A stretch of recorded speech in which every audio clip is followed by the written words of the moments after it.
va a ser un poco delicada. Sé que eres un hombre tremendamente optimista, pero quiero saber qué opinas. ¿Tenemos entonces que aceptar que no va a haber trabajo para todos? Efectivamente soy un hombre optimista y siempre llevo las respuestas para ese lado. A ver, pero no lo digo por quedar bien, lo digo porque finalmente ha sido también una energía en mí. En mi vida yo creo que he sido muy optimista en el sentido así como resolutivo, así como quiero eso, vamos a por ello. Ahora, en contraste a lo que estás diciendo tú, es verdad que también podríamos decir lo mismo de cualquier profesión, o sea, literalmente. O sea, puedes ser abogado y estar con sobrepoblación de abogados graduados, también publicistas y ingenieros. Hay una cosa de que el mundo está complejo. O sea, eso no hay duda. Está complejo y además creo que estamos viviendo en un momento, en una especie como de bisagra que nos tiene un poco atontados a todos, un poco mareados. Todo este tema de la incipiente, el incipiente crecimiento de la inteligencia artificial y de la tecnología per se, está llevando un poco como a una especie de momento donde uno empieza a cuestionarse si los oficios y las carreras, porque son cosas distintas, seguirán siendo lo que eran en términos tanto de, uno, la necesidad de esa especialización académica universitaria, y dos, en términos de que eso se va a traducir en una especie como de número directamente proporcional entre la gente que está calificada y la cantidad de trabajos que existen para eso. Y no creo que tengamos la respuesta. Es cierto que como estamos ahora, pareciera ser la respuesta efectivamente es más pesimista que optimista, que es como no va a haber el trabajo que todos quisiesen. Sin embargo, para irnos como por ese lado un poco más optimista, sí es cierto que en esa misma bisagra está ocurriendo que están surgiendo como necesidades nuevas y por ende también como especializaciones nuevas u oficios nuevos. En el área de la música, por ejemplo, efectivamente, si todos soñamos con tocar cello en una fila de chelos de una orquesta, qué sé yo, en la Sinfónica de Londres, bueno, la respuesta evidentemente no todos van a poder hacerlo porque es una cosa que simplemente no da ni siquiera antes. O sea, claro, es tan específico eso, tanto y tan difícil y tanta la competencia que ni hoy ni hace 20 años tampoco se podía. Pero también es cierto que hoy en día surgen como públicos nuevos, mezclas distintas, formas de hacer lo que haces de una manera que es como complementaria a los tiempos que corren. Yo no tengo la respuesta, por ejemplo, cómo vamos a hacer para adaptarnos a la velocidad con que la inteligencia artificial, por ejemplo, está desarrollando productos, pero sí creo, y eso es parte de mi optimismo, sí que creo que lo que tiene que ver con el arte escénica propiamente tal va a ir cobrando una relevancia distinta a la que era. Y eso va a hacer que el mercado también cambie.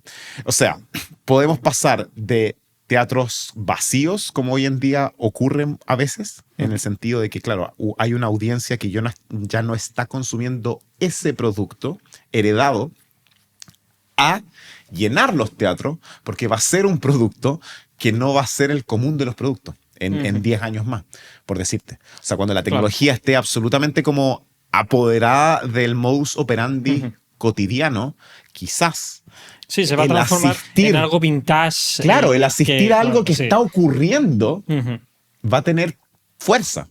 Entonces, entiendo. ¿me entiendes? Es como, me recuerda un anime. De hecho, bueno, no sé si te gusta el anime, el manga y todas estas cosas. Sí. No conozco, sí, pero soy no. muy friki. Pero, bueno, hay justo un anime que se llama Psycho Pass, que es como una especie de sociedad cyberpunk en la que...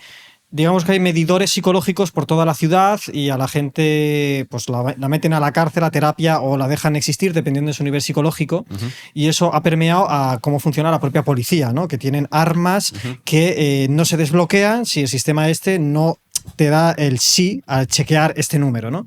Y en el propio anime te plasman cómo la propia policía tiene que volver a mecanismos tradicionales para, en este caso, poder capturar a un villano que se está saltando ese sistema, ¿no?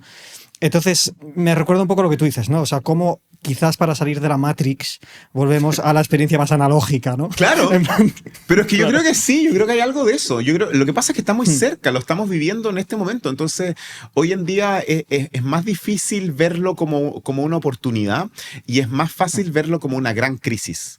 Ahora, efectivamente encarar esos nuevos caminos parten también del enfrentar las crisis. Y yo creo que enfrentar la crisis tiene también un dejo de ser muy consciente de lo que realmente está ocurriendo.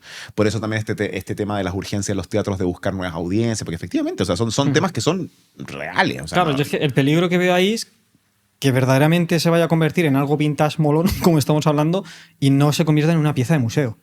Ya, sí, exacto. O sea, ¿cómo conseguirlo, no? Mira, pero es que ahí nos podemos ir a un tema como más filosófico que me encanta siempre, que tiene que ver como con la relevancia y la trascendencia del hacer arte, o sea, en el sentido como más puro. Porque si nos ponemos bien como, a ver, realista, es cierto que el producto artístico va mutando, o sea, va muy acorde al tiempo en que cumple una necesidad. Yo siempre ocupo mucho el ejemplo de la ópera, por ejemplo. La ópera hoy en día realmente, o sea, yo la amo, pero es un bien de consumo muy selecto, en el sentido de que vale mucho dinero montar una ópera, vale mucho dinero ir a escuchar una ópera, y además, para desgracia, no cumple la función social que solía cumplir, en el sentido de que ya, siglo XIX era un punto de encuentro, era un punto donde la gente iba a verse, a conversar y a escuchar música y a consumir un espectáculo que era muy rico en estímulos. Pero después de eso, después del invento del cine y después del invento de los conciertos masivos o otro tipo de situaciones experienciales que te ofrecen lo mismo, evidentemente la ópera empieza a perder como validez desde ese ángulo, desde el ángulo de que es como que no era solamente lo artístico, sino que era lo social y lo circunstancial. Sin embargo, y por eso es que te digo que todo depende de cómo uno lo mire, yo creo que el arte en sí mismo, o sea, el producto, que el remanente, sigue teniendo una cualidad que es como muy desde la conexión con lo intrínsecamente humano, que también tiene que ver con el encuentro, pero no desde la necesidad social, sino desde la necesidad espiritual. Como, sí, o sea, la necesidad espiritual que tiene lo tangible de experimentar eso mismo con otros seres humanos. Claro, en todo esto que dices, cuando dices de cuando algo desaparece porque parece que algo ha sustituido esa función, en la propia historia de la música ha sucedido. O sea, cuando la sonata trío desaparece, es cuando aparece el cuarteto, ¿no? En plan de algo que sustituye esa función. Claro, la pregunta que yo te hago es, coincido totalmente en lo que me dices de esa necesidad espiritual, da igual que no cumpla socialmente, porque espiritualmente sí que puede. La pregunta es, ¿crees que todo el mundo está capacitado o todo el mundo va a encontrar gozo en ese placer espiritual cuando nuestras sociedades actuales cada vez son más materialistas, banales, rápidas?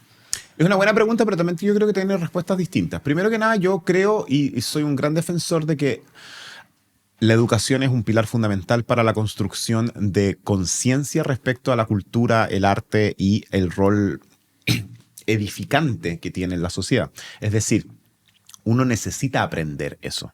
No es algo que es obvio, no es evidente. Pero creo que cuando tú lo aprendes desde la experiencia, desde que te ves expuesto a esos estímulos... Ya no se te olvida, ¿no? No se te olvida. Claro.